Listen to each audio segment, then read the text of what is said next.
Good afternoon, everybody. Welcome back.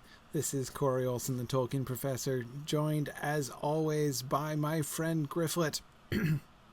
And we are standing here in the spot where Theodred no longer is, because of course it is time to go and follow Theodred and pursue the Theodred line of the Southern Dunland plot. So we are back and ready to keep going. We're saying farewell to the Grey Company, which is really sad. But this is, a very basic reflection, of course, but it just, I don't want to pass over this without noting again what a triumph I think Volume 3 is, and the kind of payoff, the kind of effect that they are able to create by having us go through all of these areas and through all of this storyline with this group of rangers. The Grey Company in the book, of course, is Halberid is like the representative of the Grey Company. We never even learn anybody else's names, though obviously, presumably, these are all people that Aragorn would have grown up with, known for years. It was, we can see his own personal happiness, in meeting everybody, when seeing everybody again when they arrive. But it's, anyway, so the way that they're able to create this in the game, this is such a really, it's just such a brilliant concept, which began, of course, way back in Volume 1, right? Began back when we are, we're meeting rangers by campfires, right? Around Eriador up there. Just getting to know the different rangers, and the idea of taking them and bringing them together like this and having us travel with the Grey Company, one of the smartest single story concepts I think in all of the epic storyline. I think it's just really really excellent. So anyway, I just, before we ride off, want to I know I've said that many times before, but I just absolutely love the concept. So anyway, but Gryfflet is off now to spend some serious time with the Rohirrim. So we're going to ride through. Okay, let's see. I saw there was a raging debate about PVMP going on the chat box before I started up there, as I was getting my things set up and getting all logged in and everything. I was seeing that.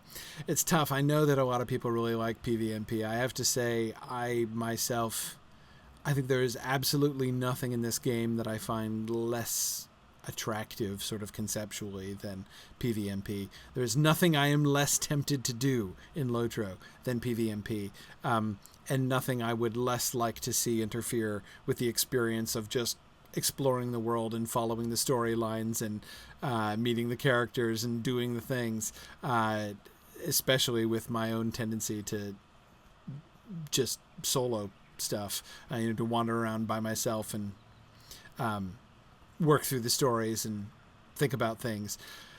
It'd be tough if there were freeps jumping out of the bushes on me all the time.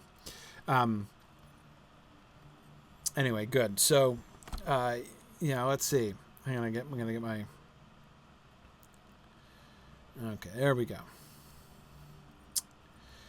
All right, so we have some lore questions here to start off with. Let's see. Good.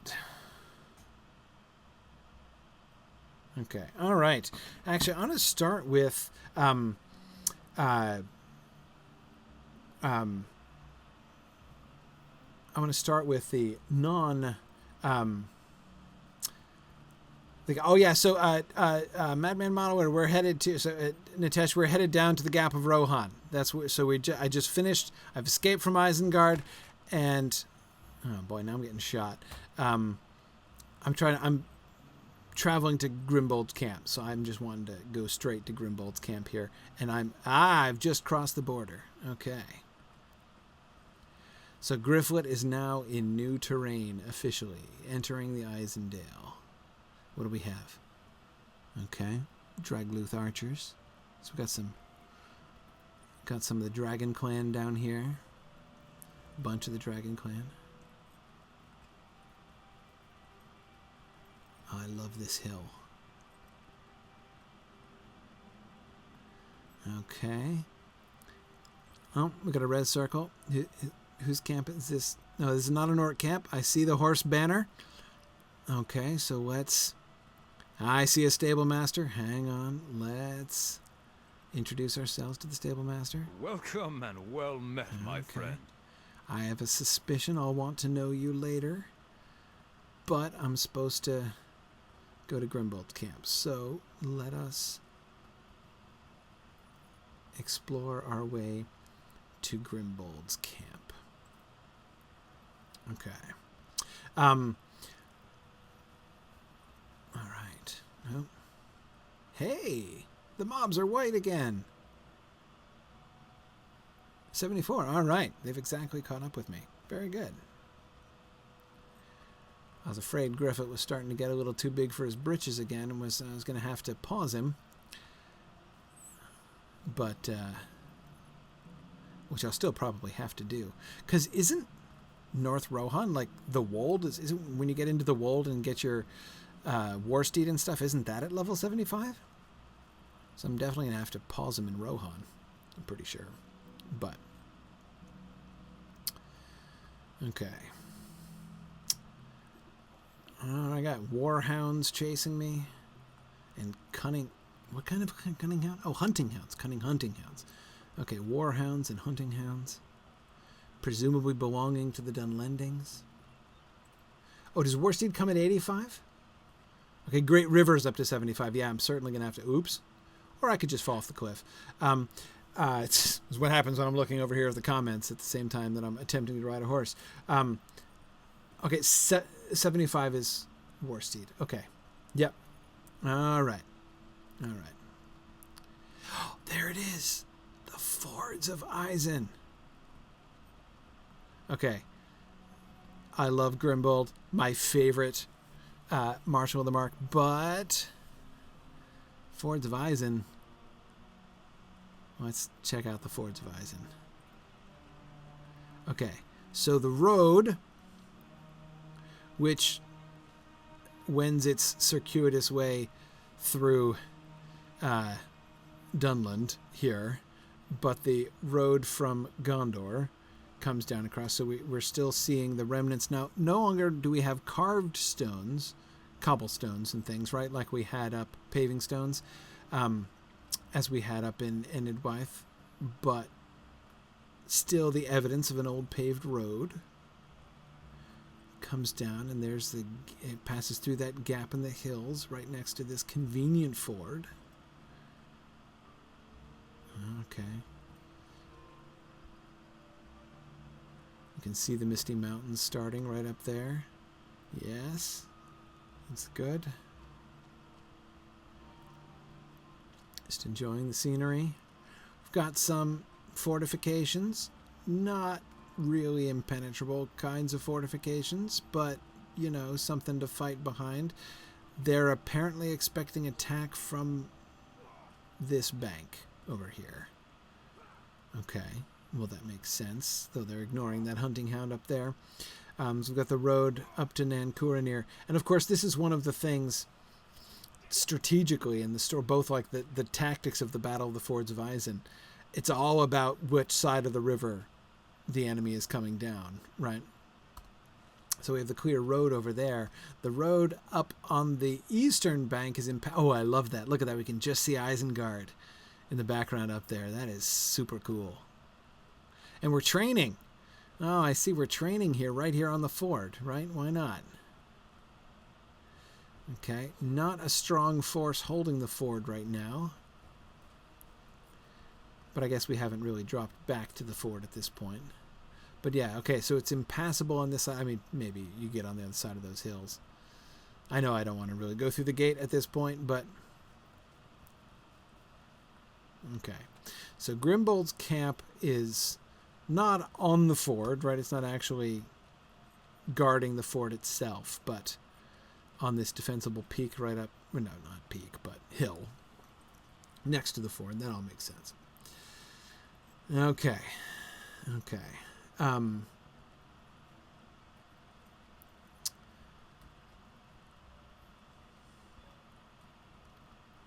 right. Now, Grimbold's camp. Hello, stablemaster.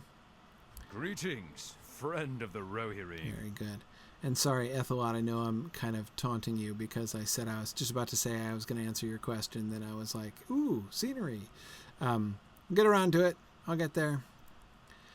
But I mean, hey, we're in a new place here. I love the colors.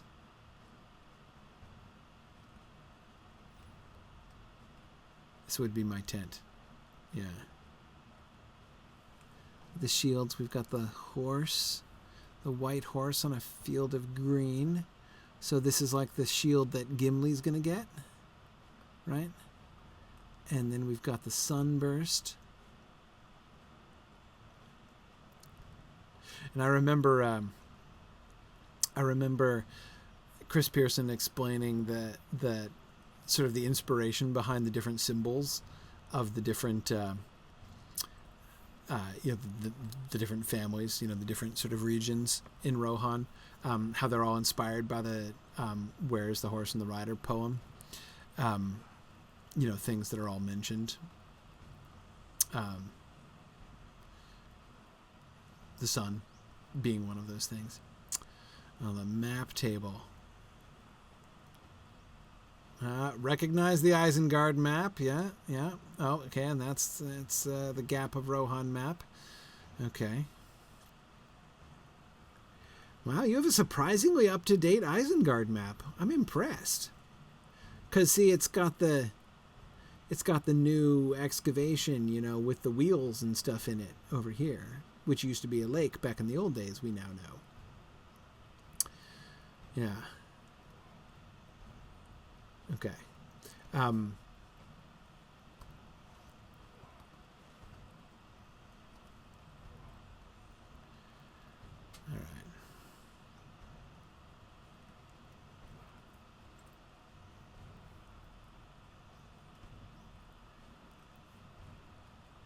Okay. Let's see. Where's Grimbold? Oh, he's upstairs. Okay, let's go upstairs. There he is.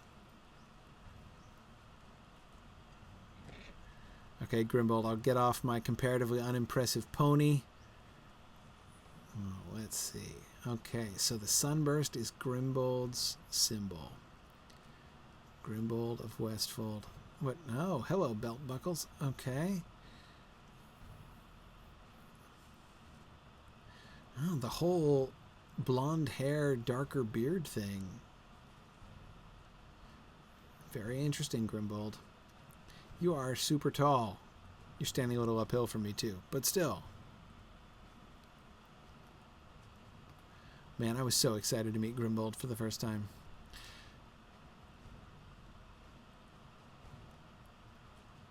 Here, hang on a second, Grimbold. What are these guys down here doing? Not them. They're just chatting. What are these guys doing? Oh, got archers. Here. Oh, wait. Archers in the back. Foot soldiers in the front. We're standing at attention. No, actually, we're standing at ease. You giving them a talking to? Who's this? I can't click on him. Captain on horseback.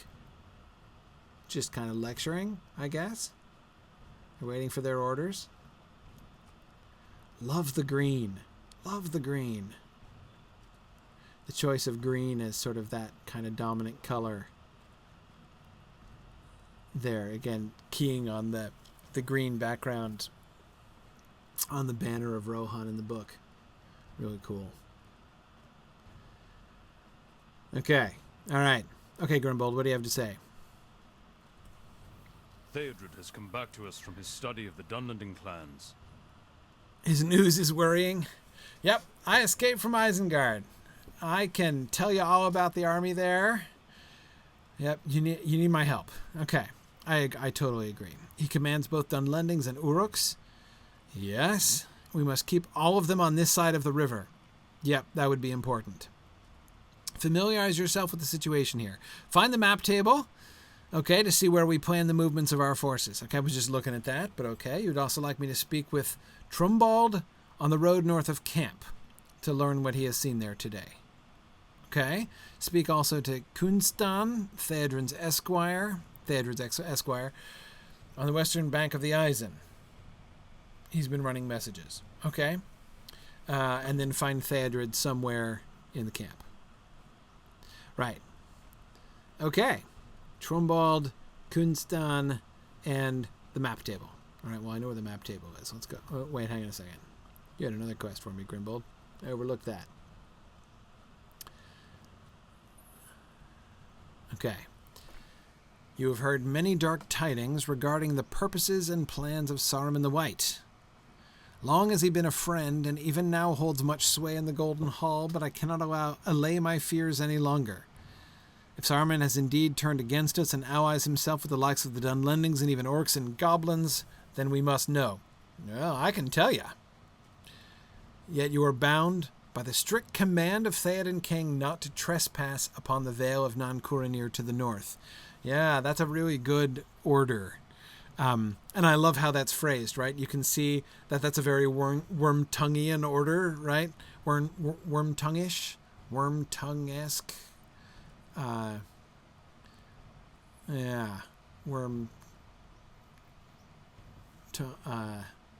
Okay, I need a good adjectival form for worm-tongue. But anyway, you can see how it fits worm-tongue, right? Because it's not explicitly, it would make, if Saruman were in fact still an ally, it would still make sense to say, don't bring an army, right? It would be an insult to send scouts into his valley, and it would be an act of aggression against an ally to bring an army into his valley, so don't go there.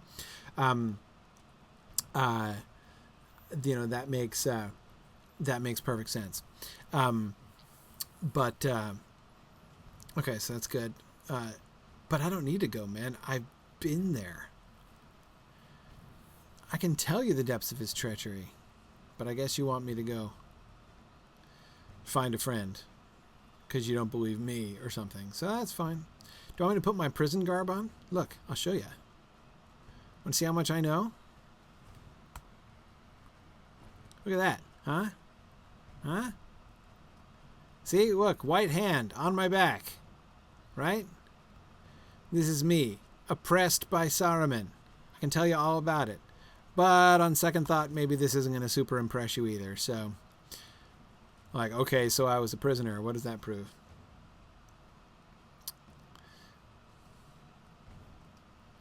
Okay, where's that map table? Oh, there it is. Ah, there's the map table. Okay. Well, that was great. So now I got to go find people. Lots of people to find. I guess I'll start with the dude over on the other side of the ford.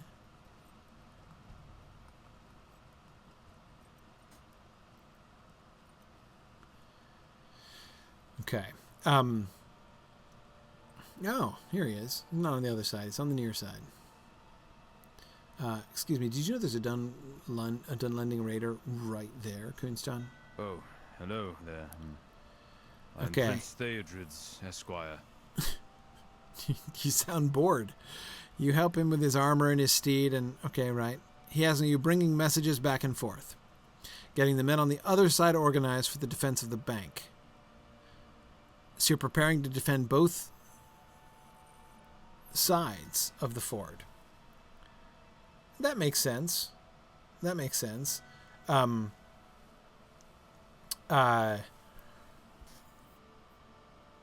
that's really interesting, actually, because the way they have this visually set is as if they're defending against everything coming here from the west side.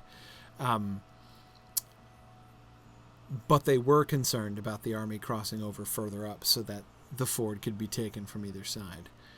This was the pickle that Grimbold and Theodred were in.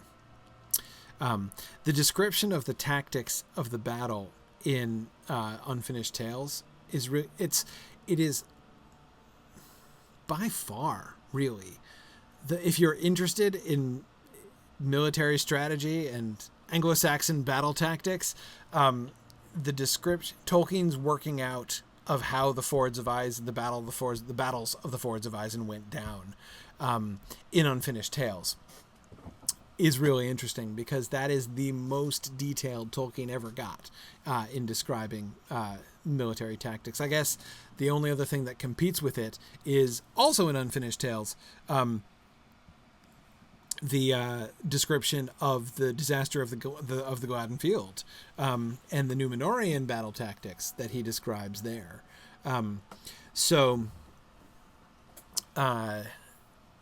Anyway, yeah, it's really interesting how after the fact, after writing The Lord of the Rings, he did both of those things in much more detail.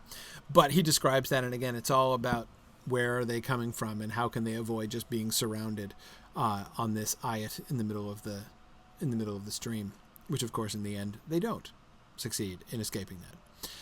Okay, someone's taken one of your bracers, really, and they've hidden it somewhere. But you don't want me to look for it. Oh, that's great, because that totally sounds like a quest that you would normally send me on, but then you don't send me on it.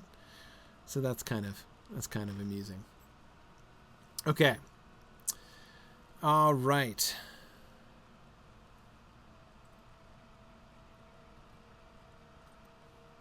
So, let's see.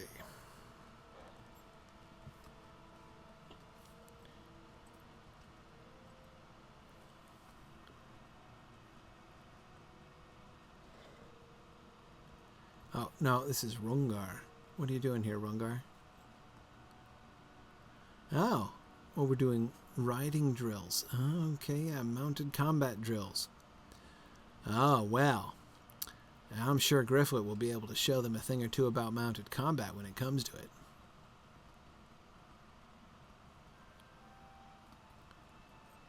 Can we get in this gate? North gate? Never even thought of that before. Okay.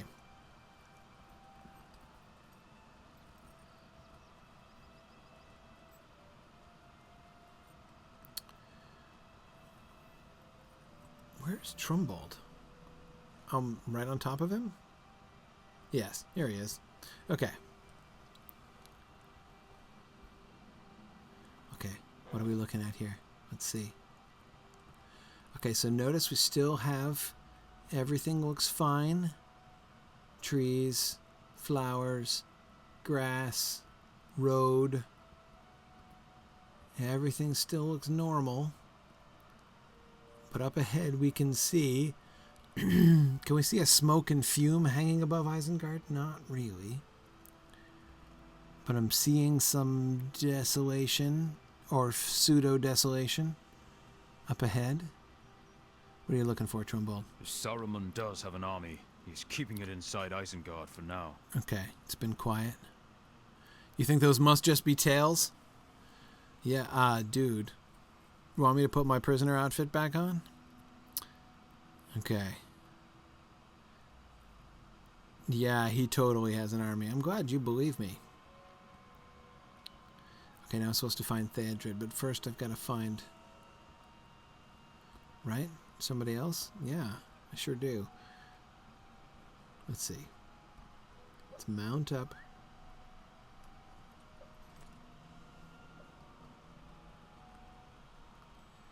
Okay, and here is the first felled trees. Right, so this is the boundary right here. This is where... But you can see, right, it's not a legit desolation because there's still grass growing. They're just cutting down trees.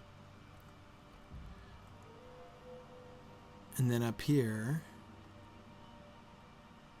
I'm following up, of course, on the discussion that we had before about Isengard being, he's kind of fronting with the whole desolation thing. Is this burned? Is this, actual char?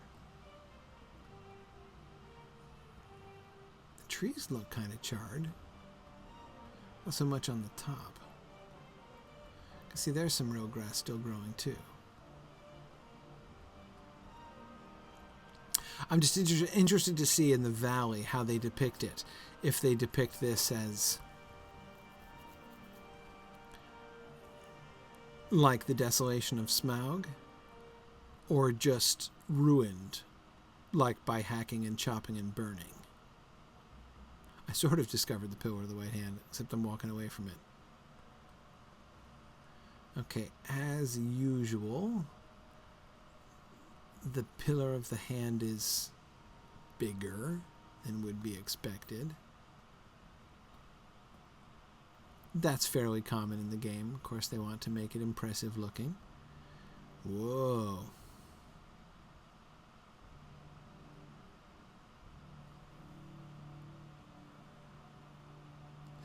That is a very different idea of the white hand pointing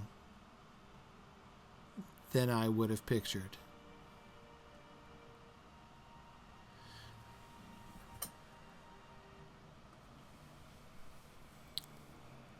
Hmm.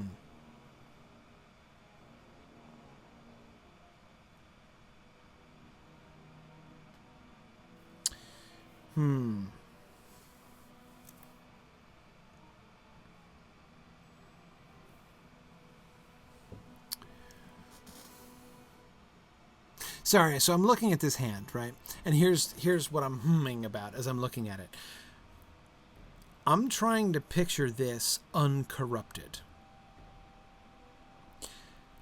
Because the Pillar of the Hand is supposed to have been there from the, like, Gandalf saw the Pillar of the Hand many times, you know, when he's been to Isengard before. So back when Saruman was at least fronting like a good guy, even if he was not in fact a good guy, and often when he was a good guy, the Pillar of the White Hand was still there. So, like, this is something that he put up a long time ago, and which obviously didn't look exactly like this. Like, Gandalf wouldn't have ridden into Isengard and been like, hand dripping with blood. I'm sure it's fine, right? That's not a bad sign or anything. So, and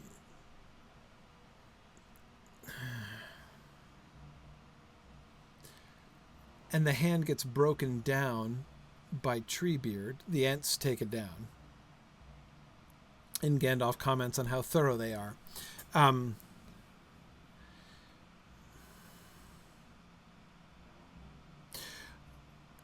The problem I'm having with the design of the Pillar of the White Hand is that I have a hard time imagining it uncorrupted.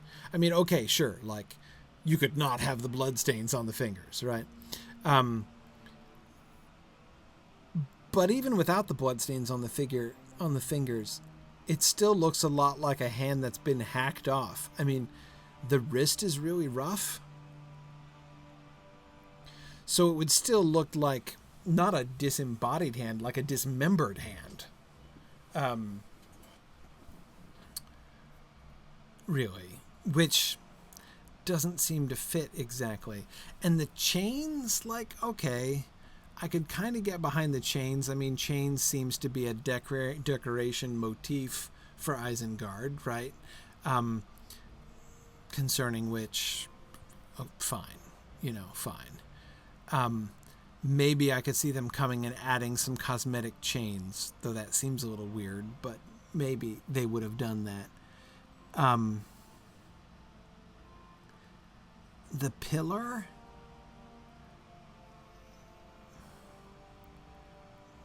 is okay, but what is this horn thing? I don't get the horn.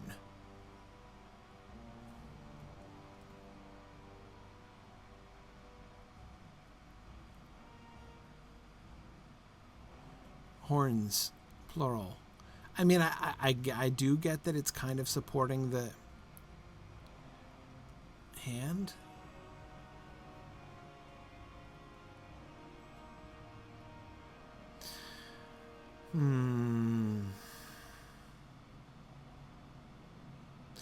Yeah, I don't know.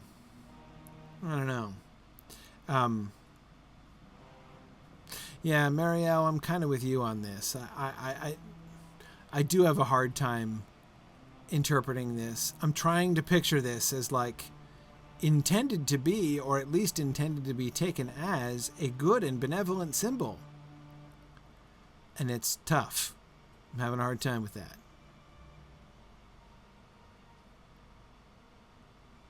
In that sense, it's not really fitting what I would have pictured from the Pillar of the White Hand.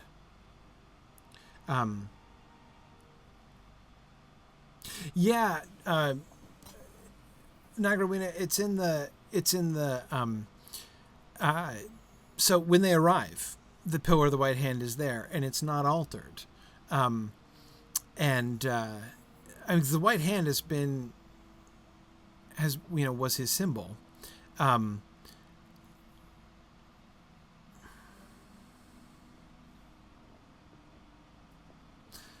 We could,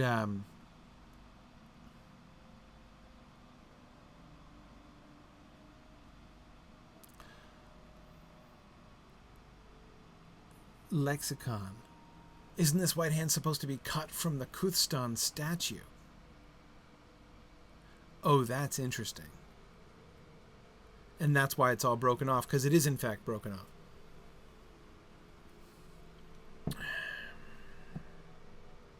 So within the game, it has been erected as a...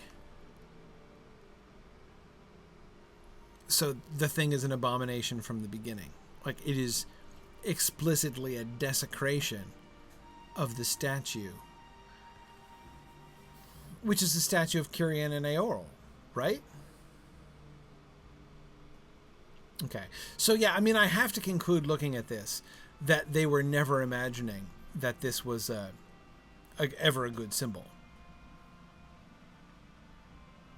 Yeah.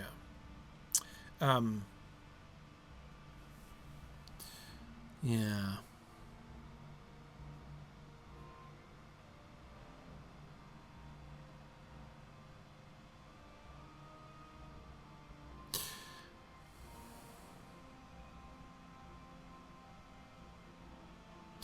Not a huge fan, though. The Kuthstan connection is kind of interesting, though. Whose hand is it? Is it Eorl's hand? Whose hand is missing in the Kuthstan, Marielle? Like, which dude is missing a hand? Is it Kirian's hand, or is it Eorl's hand? Because that's who it is, right? It's Kirian and Eorl in the Kuthstan? In the Great River?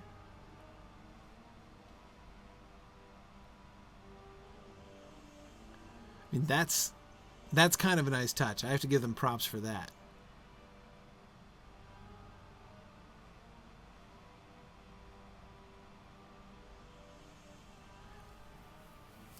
The one not wearing a helmet. Okay, it's Kirian. Okay. So it's Kirian's hand. So it's the hand of the Steward of Gondor, severed and chained. See, then the chains make perfect sense now. Right now the chains are not just cosmetic, or rather they are cosmetic, but they're also symbolic. Right? If the bloodied hand of the Steward of Gondor has been dismembered and chained to a post like a trophy at the entrance of Isengard, that's really interesting. Okay. So, it's still not what I was hoping for, but that kind of recovers its coolness, I have to say. Like, so, they're doing a totally different thing than how I was conceiving of it, but that's okay. I can live with that, because that's kind of cool. The symbolism of cutting off Kirian's hand, the hand, because of course the symbolism of that, the symbolism of that works in multiple ways, right?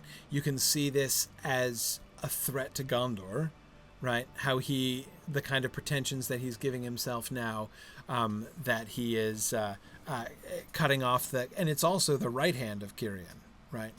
Yeah, that's Kirian's right hand. So he's cutting that. He's cutting that off, and it's pointing to him, right? So you've got his mastery over it, his brutal mastery over it, and also that the glory of Gondor of old points to Isengard, right? Points to him. So it works in that way too. You also have, he is in the parallel position to Kirian in a sense, in that he is set himself up as the ally of Rohan. Right? Rohan, I am your benevolent though superior friend, right, who has formed an alliance with you. And yet, of course, we have that, the blood and the enslaving and all that stuff there with the the blood and the chains. You also have, this is the right hand of friendship that was extended to the Rohirrim, right, by Cirion, which has been dismembered and is now being held up as a trophy. So it's also, he's going to be breaking the alliance between Gondor and Rohan, right? And in a sense, really, that's kind of his job, right? I mean, one of Saruman's jobs, clearly, is to keep the Rohirrim occupied so they can't come down to help Gondor. And obviously, he's going to fail at that. So, interesting. Erokheb says that in the Kuthstan, the hand was pointed to the mark, symbolizing Gondor giving the Eorlingas that land.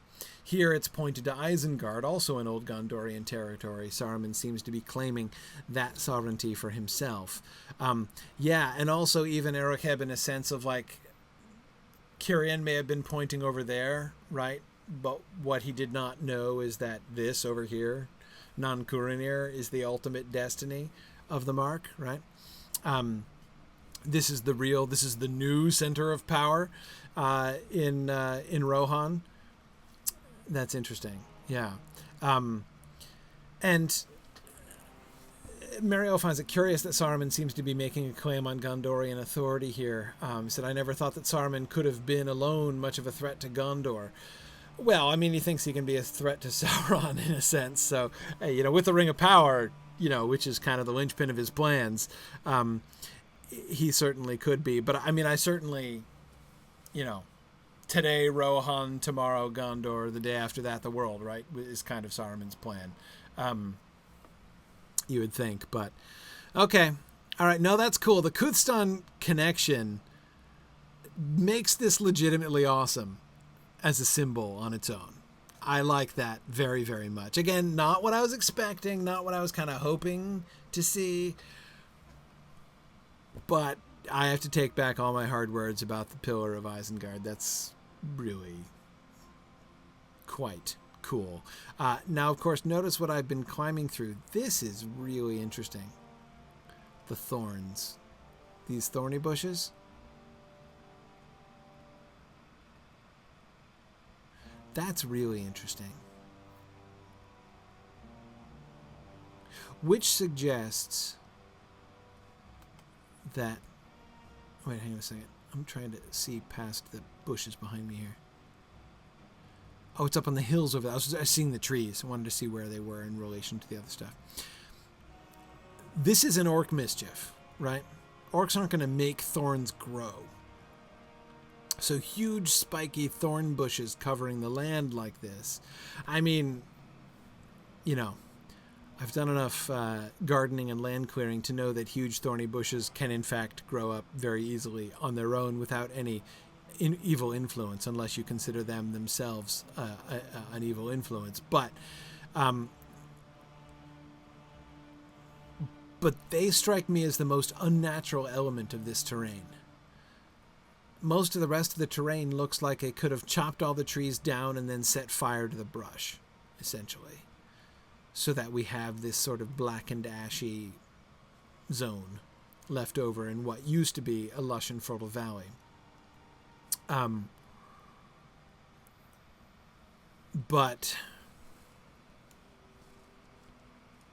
sorry, I'm trying to almost made it. Yes. Up onto the top of this rock here so I can look out around here a little bit. So this used to be a lush and fertile valley.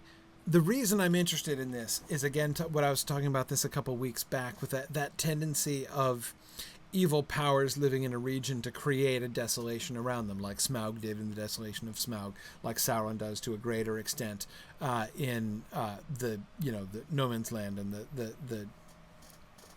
slag pits around Mordor, which has not yet affected Ithilien, right? But is sort of encroaching southwards, and even, of course, the darkness infecting Mirkwood.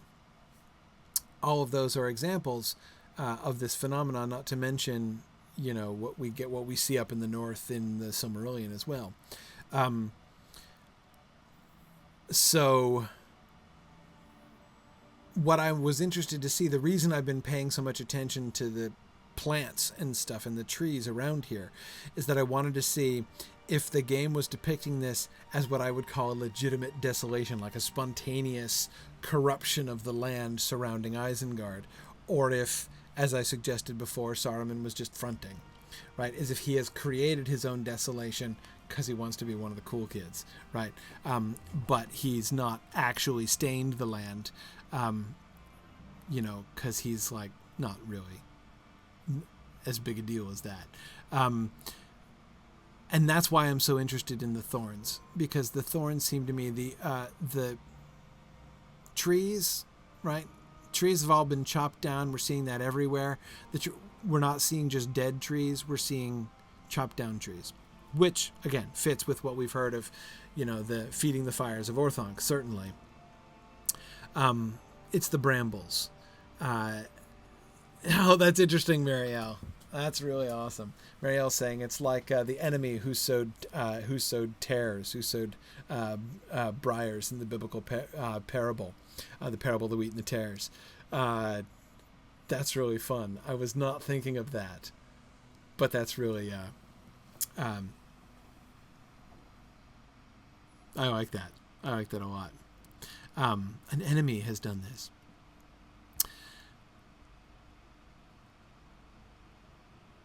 So, conclusions.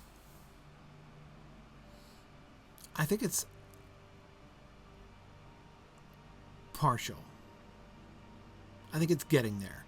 I think what we're seeing are the early stages where, some of the growth of the land is being affected, but it's not, it is still capable of supporting life, as we can see right around the edges and everything. But, yeah.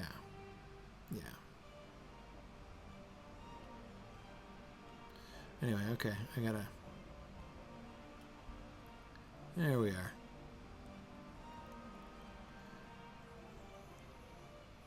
Daggeros's camp. Hi, Mr. Stablemaster. Welcome, my friend. Hey, I think I've got almost all the Stablemasters now. Was this my last Stablemaster in Dunland? Might be. Okay. Found you. It is a wonder to see me here after so long a road. Where did we meet him before? Alas, many of my kinsmen have not made it this far, so I immediately meet another member of the Grey Company. Where did we meet Daggeras? Could somebody look that up? Where did we meet Daggeras earlier in the game? I assume we met him in Volume 1, right? Okay.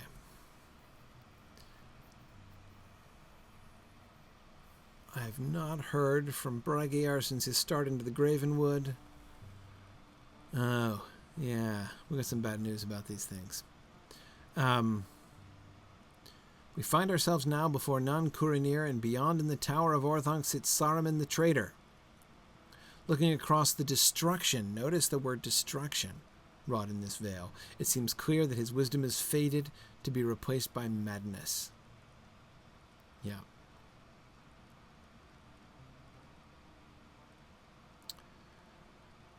Okay, we met him at Estildene.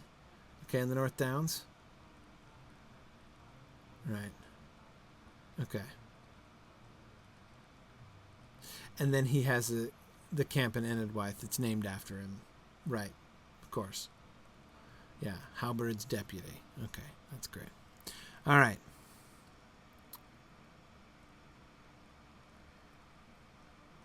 Wait. Why are you trying to find your way to Isengard? Aren't you trying to avoid Isengard? Really?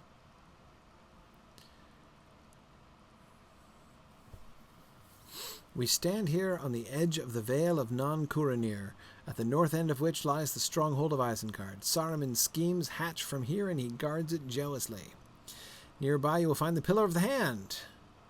Yeah, I was looking at that for quite some time. Around it are arrayed a number of sentries, strange and unpleasant. I think they may be more of these queer half-orcs we've been seeing of late. Yes. Okay. So, you want me to defeat White Hand sentries and to find a patrol point. I hate finding patrol points. I seem to always end up going around and around in circles, trying to find the exact spot of the patrol point. Okay. Love this map.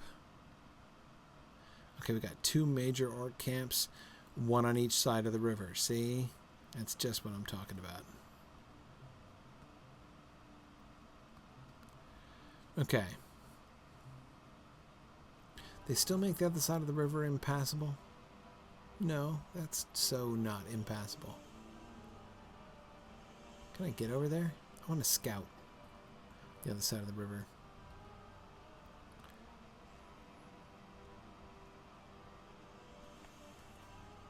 Okay. We'll look for patrol points.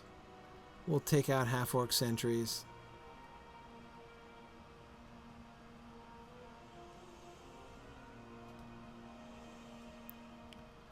Oh, sorry. I was distracted by the pillar of the hand there. Wow! Okay, I didn't expect to be thrown. Oh, both of you came. Well, that was thoughtful.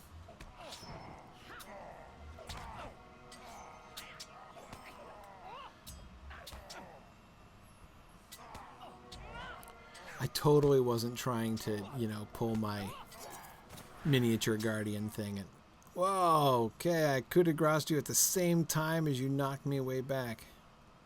That was kind of fun. Does this little lean-to... I thought it had writing on the side. No? No. It looks patterned, though. It's not just random blood smears. Huh. Okay.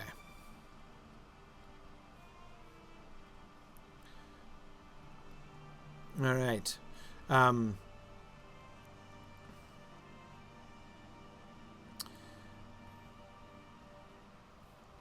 Okay.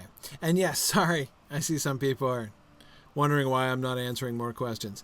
Because, yeah, I'm kind of multitasking here. And first of all, let me apologize. I suck at multitasking. So that's part of my problem, is that I'm a bad multitasker and super easily distracted.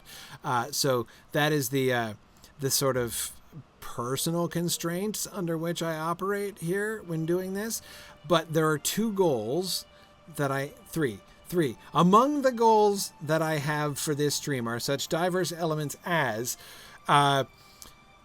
doing commentary and discussing the world as we see it around us, right? As we see the world unfold, I like to do commentary and discussion and a sort of imaginative investment into that. So looking at the story behind what I'm seeing as I go along is a big part of what I'm trying to do.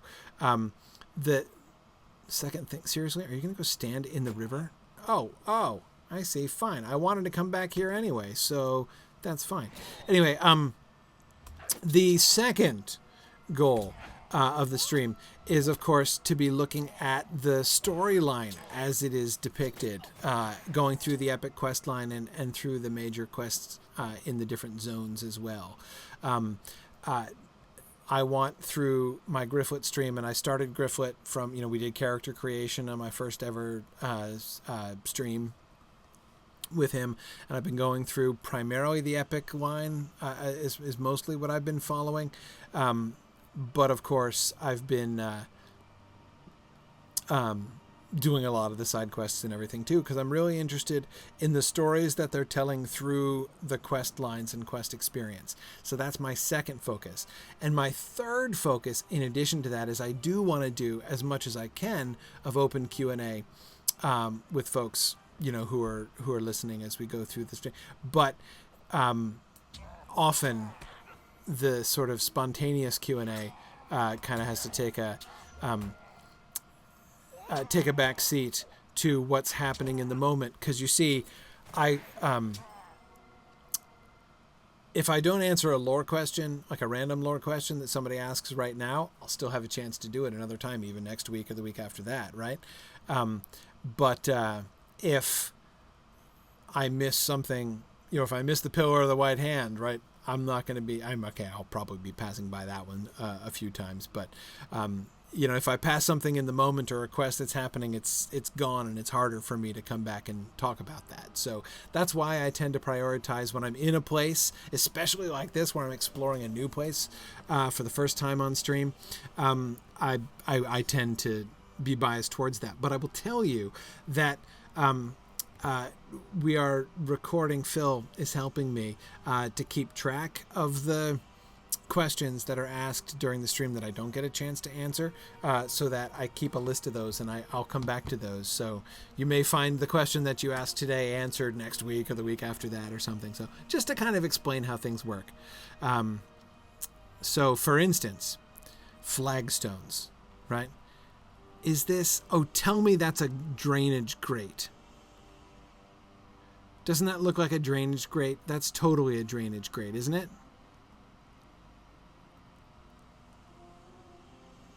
I think it is. I think that Saruman has designed a newer and better road. So he's got these really quite impressive and well laid, like, obsidian flagstones here, right? And then but then these great things along the edge, I think they're for drainage. That is awesome. I love that. Yeah, because of course that's exactly the kind of advancement that, because you'll notice, none of those old Gondorian roads had drainage systems, right?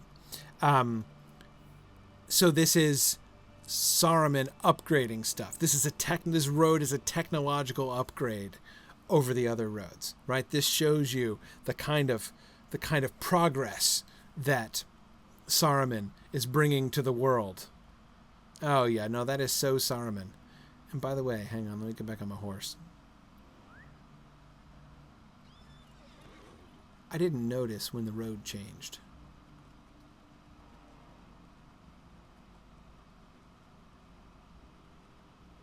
Where does the road change?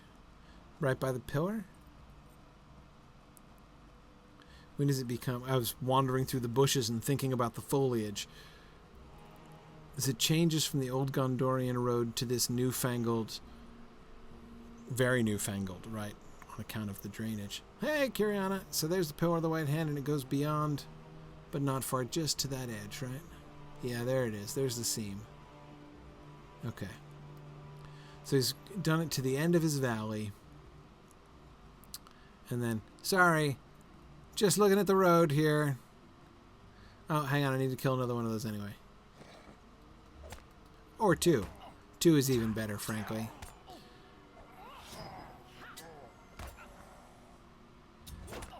Oh, would you stop? Alright, that's just annoying.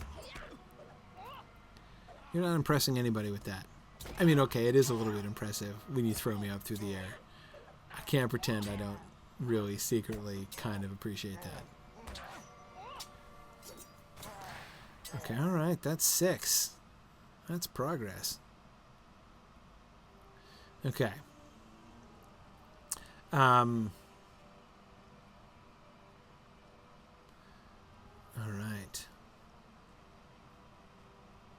Oh, yes, great. Thanks, Phil, for posting that. Although I saw there was a little issue with that at first there, but yeah, very good. Any hobbit can be considered ranged DPS if you kick them hard enough. Yeah, apparently. Okay, hang on. So we got more sentries here. Oh, wait, there's another checkpoint over here. All right, now that we looked at the road. I love the drainage. That is so cool.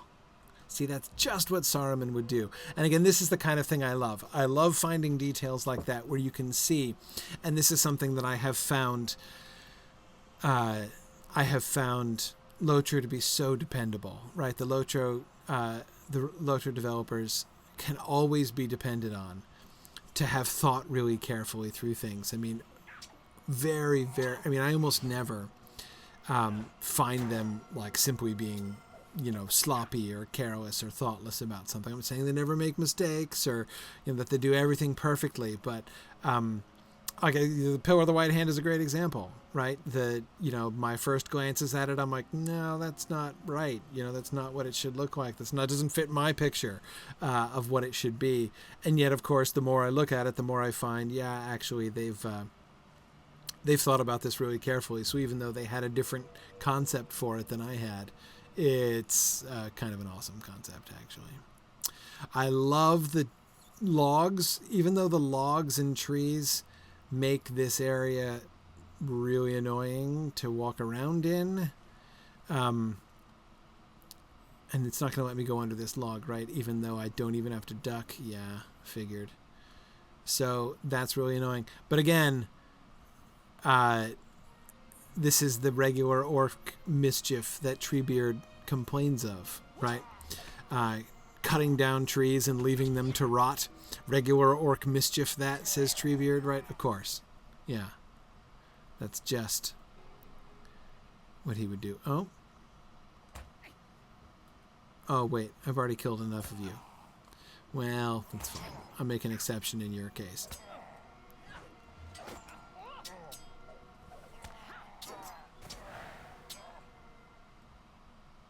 Okay.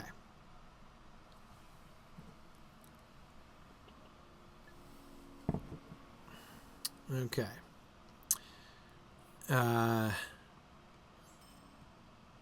Hooray. Where am I? I'm still... Oh, yeah, that's right. Trying to find the exact... Is it this rock? Where is it? Oh, here. Okay. I came close. It's this stump. Oh! Oh, no. Dead dude. And dead horse. I shall avenge you!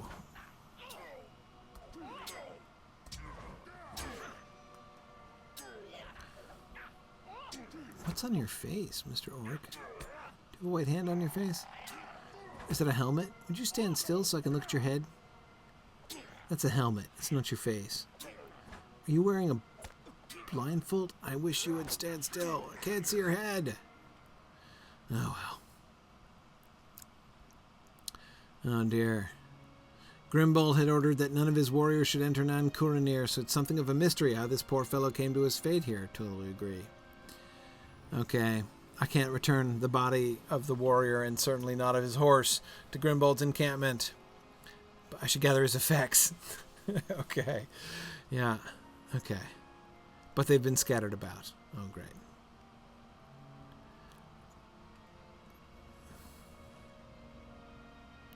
How widely scattered? Fairly widely scattered. Okay.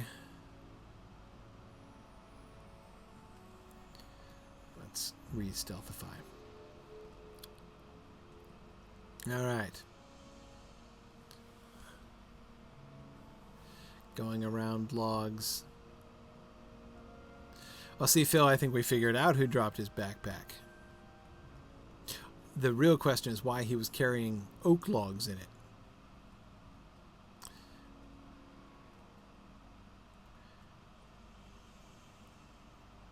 Okay. Hey, another backpack.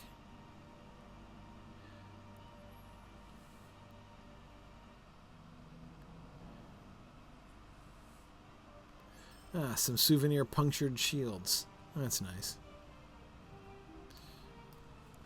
Okay. Let's see.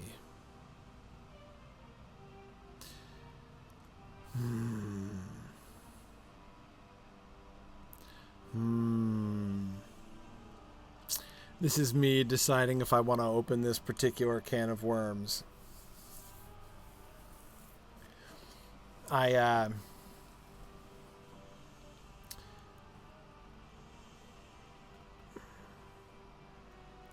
remember doing a lot of running in and around this cave when I did my completionist trek through Nan Kuranir with one of my other alts. Oh, it's Ondor! Which, of course, did you know that Ondor is the original name of Gondor? It was originally spelled without its G. Actually, originally, the very first time it was listed, it was the land of Ond. Just Ond. And then it was changed to Ondor.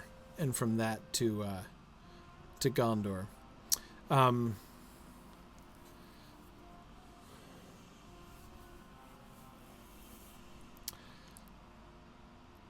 JJ wants me to do it. Okay, JJ. Oh no, he's gonna make me go kill bunches of things. I don't want to go on lots of kill random things quests. Tell you what. Let's compromise with Ondor the Dwarf. Can I compromise just by peeking in the cave? Can I go in the cave without the quest? I think I can. Yes.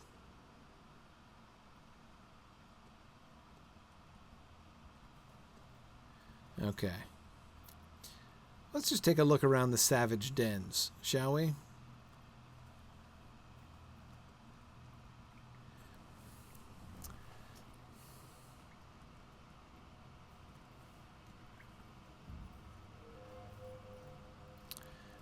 Okay, Warg Rider, which you might expect to find in a savage den.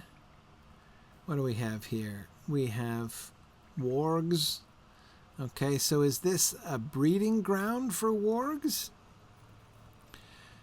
So this is a system of caves and tunnels in the circling mountains around Isengard. Wow, I really walked right next to you for a long time before you noticed me, Mr. Warg. If I were you, I would be embarrassed among all the other wargs because you really should have smelled me long since.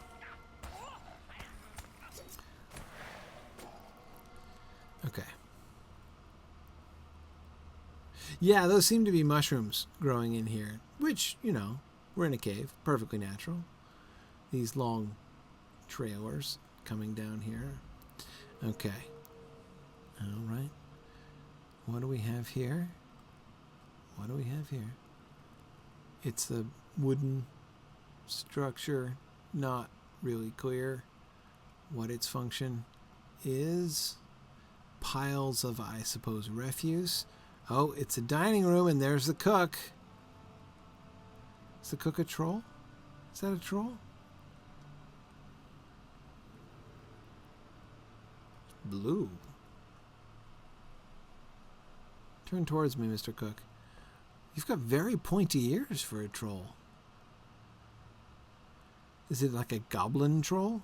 His head looks like a classic goblin shape.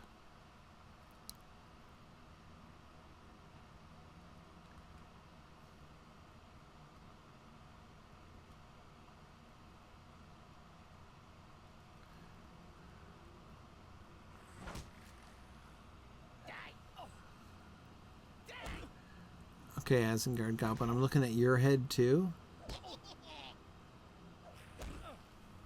What's this over here on your... Is that a shooting star? And a lightning bolt?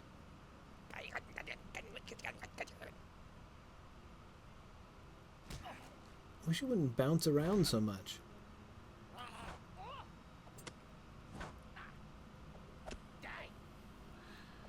You've got a really nice handprint on your belt buckle, which, let me just say, like, socially speaking, that's a little embarrassing, but,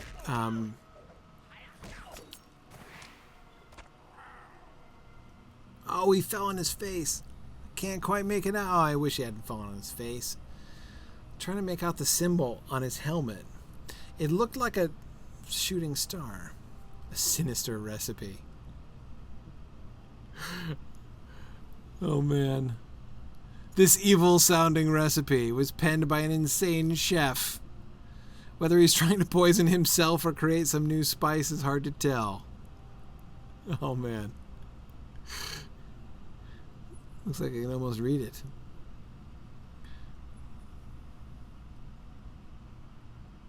Sinister recipe. Oh, I like that. These look like the kinds of cages that you would suspend prisoners in, but they just have a fire burning up in that one, right?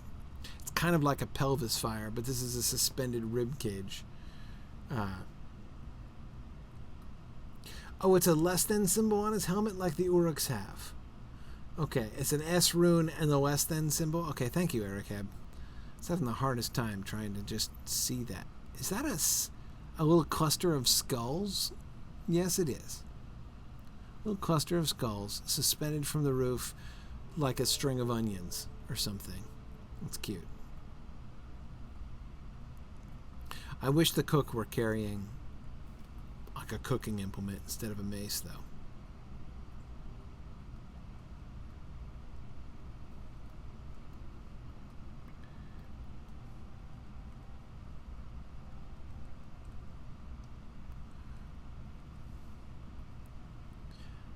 Okay. Oh, livestock. Live cows. I don't envy you, ladies. It's not gonna be looking good from here, I think. And then, oh, what is this little shaft? It's a well?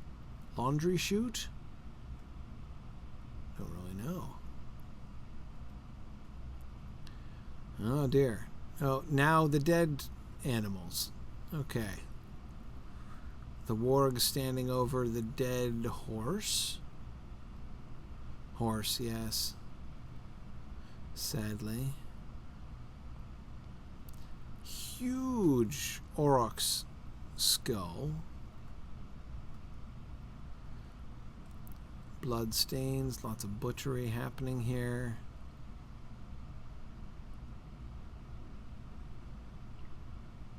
Okay. Alright, I came down to get here, better go back upstairs. It's been a long time since I ran around this cave much, though. Odds of my getting lost? Very high. Okay, so, yeah, I still know where I am, roughly. Let's see what else we find. So, this is not just a warg breeding ground. This is also goblin home, right? Huh. So,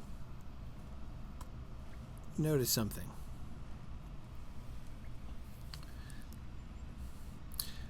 Remember one thing we were noticing when we were in Isengard, right?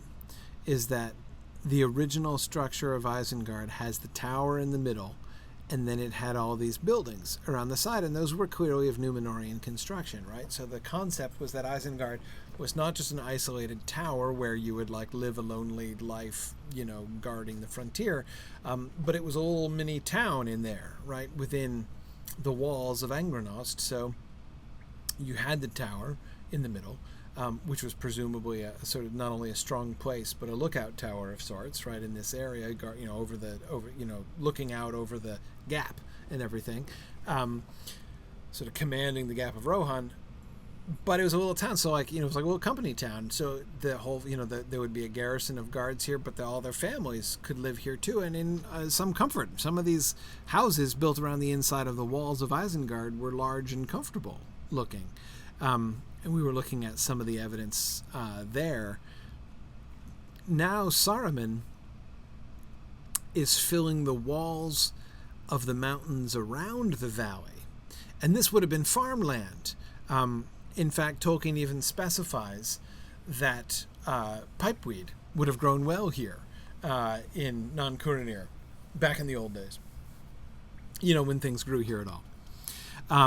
But anyway, so now in the mountains around the valley, he's got that filling up with tunnels with orcs and goblins, and so we have like this sort of bigger scale version of the, you know, this warped, evil, big scale version of the old Númenórean company town, right? Where now all of the mountains around Non Curanir are being infested with orcs and wargs.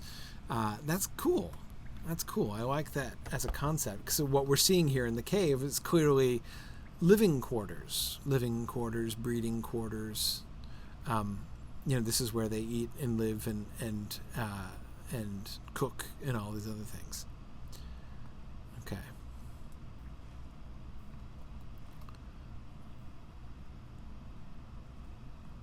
Okay. Oh, here's another area up ahead.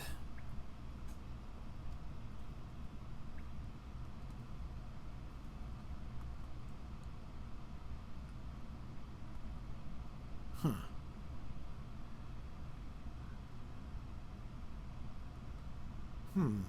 Not much here. I mean, big old cavern, right? And we see a few of these lights and some wargs and goblins around. What is this, like living areas?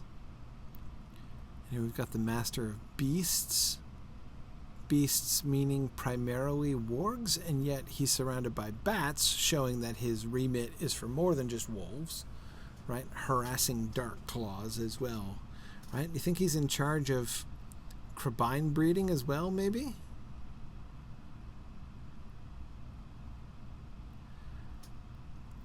He's got the old firebolt symbol, which is a goblin symbol from way back. One of the old red-eye drums. Classic model.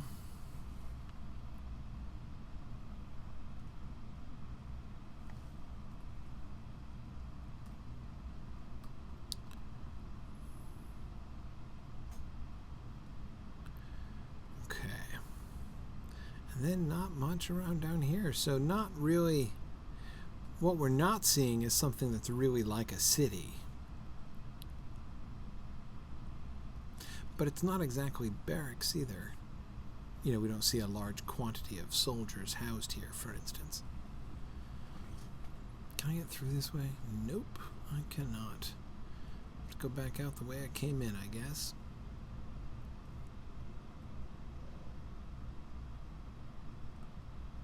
Okay.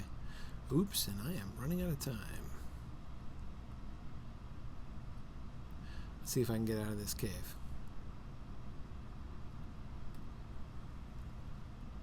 Alright, we'll cross back over here.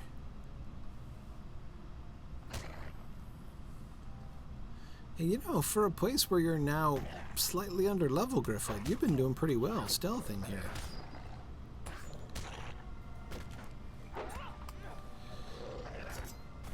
Okay.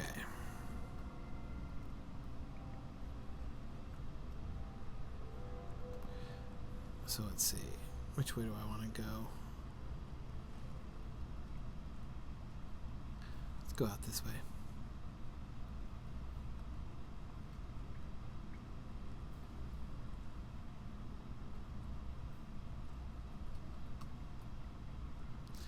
Yeah, here's one of those, a more northerly exit.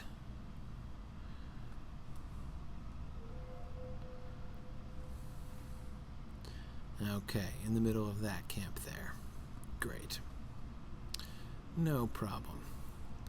So Gryfflet can sneak his way out of here. Looks like I've got to go. Got to go pick up my kids. All right, so I'm going to sign off here. I'm going to sign off here. We'll get Gryfflet out of his tangle here next week. Continue. Sorry I didn't get to too many lore questions today.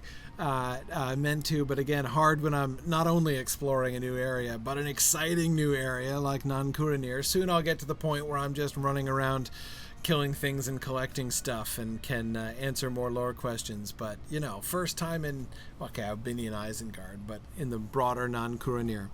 Really fun to think and look at all this stuff out here. So, anyway, thanks everybody for joining me, and I will see you guys next week. Is that even true? Yes, it is true. I should see you guys next week. So, thanks everybody. Bye now.